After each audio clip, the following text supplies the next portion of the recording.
Hi guys, welcome back. ముందుగా అందరికీ రథసప్తమి శుభాకాంక్షలు. February contest episode 4. ఈరోజు స్పెషల్ హాట్ పొంగలీతో టమాటో చట్నీ కాంబినేషన్ ఎప్పుడైనా ట్రై చేశారా? చాలా బాగుంటుంది, ఒకసారి ట్రై చేయండి. మన సిక్కోల్లో ఉన్న అరసవిల్లి కోవిల్లో ఈ సంవత్సరం రథసప్తమిని చాలా గ్రాండ్గా అరేంజ్ చేశారు.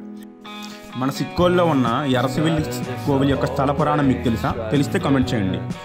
ఆ స్థల పురాణం ఈ ఫుడ్ యొక్క రెసిపీని ఒక లాంగ్ వీడియో చేశాను. ఆ లాంగ్ వీడియో యొక్క లింక్ ఇక్కడ ఇస్తున్నాను, చూసేయండి.